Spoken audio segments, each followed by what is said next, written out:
आयुर्वेद सरस्वती भाग 141 मधु श्लेष्म पित्त प्रशमनानां वैद्य दिलीप गाडगीळ पुणे। तो क्षीरम जीवनीयानाम ये कहने के बाद मध घृत और तेल इनके बारे में चरकाचार्य ने बात की है। उसमें पहला मधु श्लेष्म पित्त प्रशमनानाम ये है।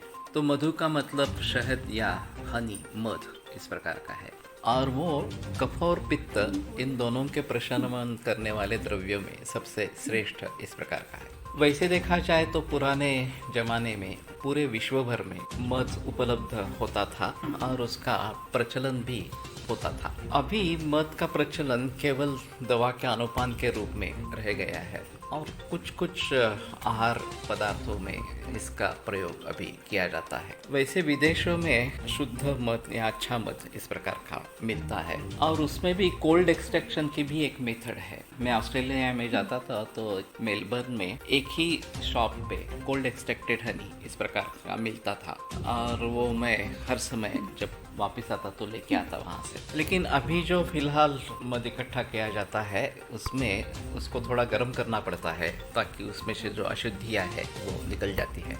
और अभी भारत में जो मिलने वाला मध है वो इसी प्रकार से कलेक्ट किया जाता है। डायरेक्ट जंगल से इस प्रकार से मध मिलना ये अगर आपका सौभाग्य है तो हो सकता है, लेकिन मिलावट होने की संभावना काफ़ी ज़्यादा इस प्रकार की होती है और उसमें शक्कर डाली जाती है।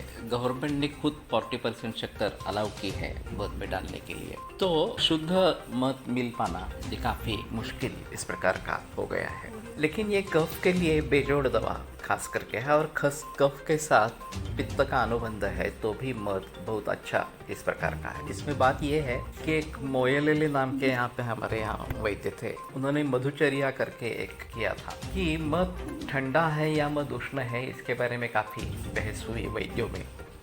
ये थोड़ी आश्चर्य की बात है क्योंकि मध शीत है, ये ग्रंथों में स्पष्ट निर्देश है। केवल उष्ण पदार्थों के साथ उसका संयोग विरुद्ध है तो वो गर्म नहीं करना है और उष्ण पदार्थों के साथ नहीं देना है, ऐसा ग्रंथों में निर्देश है।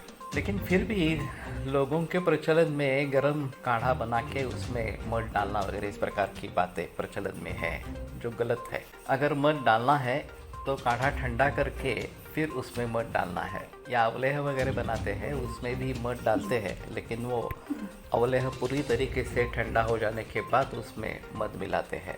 गर्म वस्तु में मध नहीं डाला जाता। तो उन्होंने बताया कि मैं सिद्ध कर दूंगा मध शीत या उष्ण है और इसलिए उन्होंने जो कफ प्रधान इस प्रकार के कुछ मरीज थे, एक आश्चर्य की बात रही, एक पैरालिसिस का पेशेंट था और पैरालिसिस में जनरली पाँव जल्दी ठीक होने लगते हैं लेकिन हाथ ठीक होने में काफ़ी समय लगता है। तो उसी प्रकार का था, पाँव काफ़ी अच्छे हो गए थे लेकिन हाथ हिल नहीं रहा था, स्तंभ जैसा था।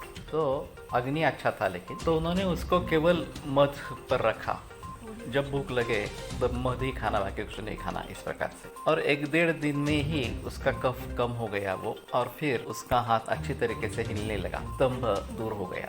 तो इसके आधार पर उन्होंने कॉन्फ्रेंस में एक पेपर पढ़ा कि मध इतना अच्छा इस प्रकार का काम करता है। लेकिन इसमें एक जोखिम है कि अगर मध का अजीर्ण हो जाता है तो उसके बुरा दूसरा कुछ नहीं है। तो अजीर्ण तो नहीं होना है और वैसे कफ की पहली दवा लंघन यही है।